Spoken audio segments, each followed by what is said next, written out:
of the dreaded microwave popcorn.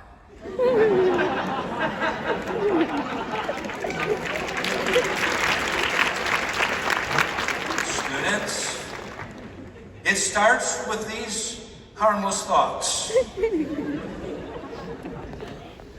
creep into your mind with these words. I'm a student. Why, it's almost midnight, and I am craving that delicious, delectable microwave popcorn.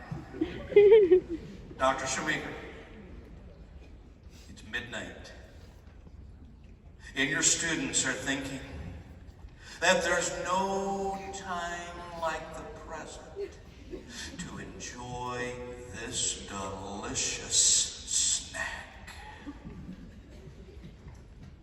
This is how it unfolds.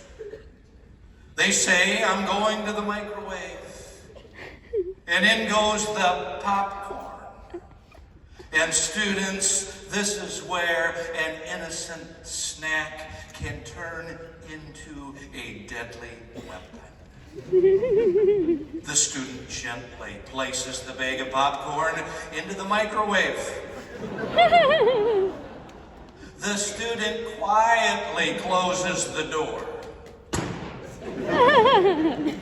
This is where the dream ends and the nightmare begins.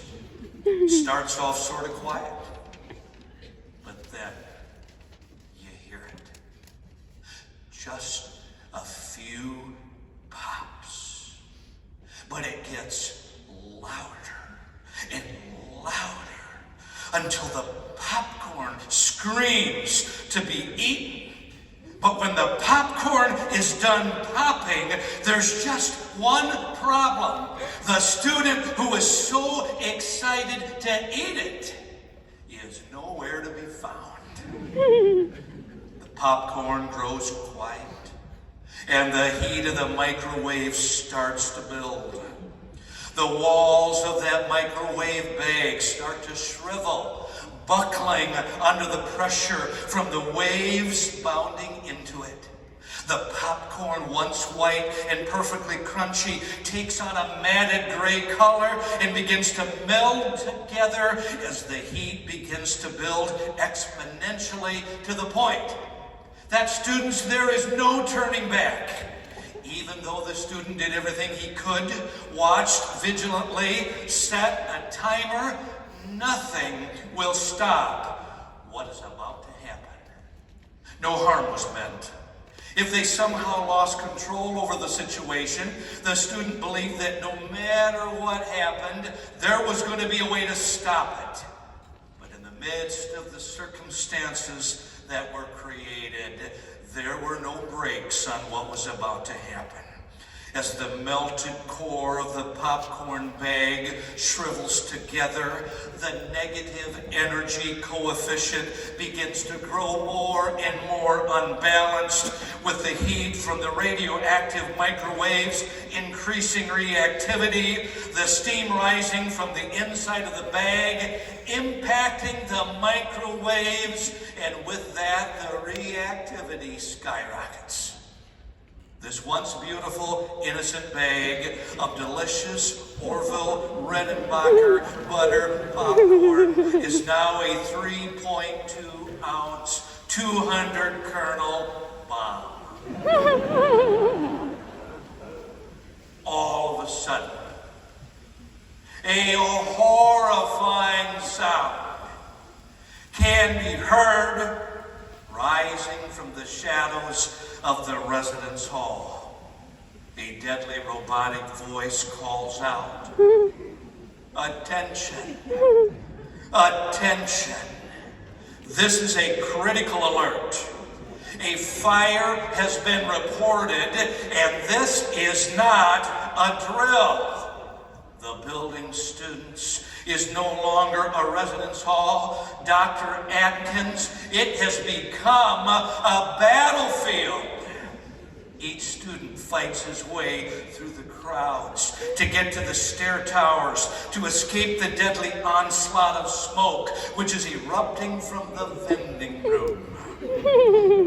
Students who were merely studying are now trying to save every book on their way out. Some students on their way out fell down 10 flights of stairs and were hardly able to move as they, dazed, walked out of the burning building. Students who had absolutely no time to get change or to make their way to look decent stumbled through the fire.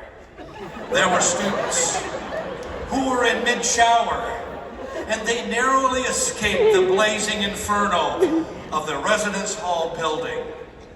And then there were students who hadn't even woken up, who yet had to be carried out by the brave RAs who stayed behind to ensure that all survived the absolute carnage that had overtaken their beautiful home.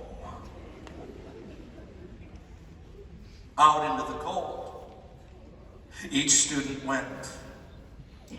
They were forced out of the building, unprepared and unaware, all because one student did not respect a single mishandled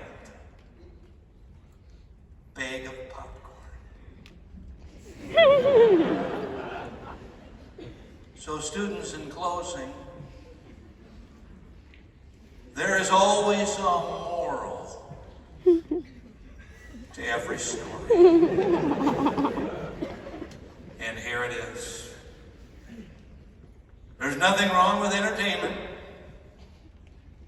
Nothing wrong with good times.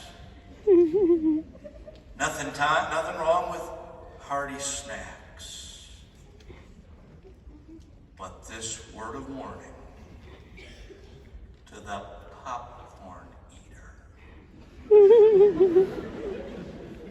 Be careful.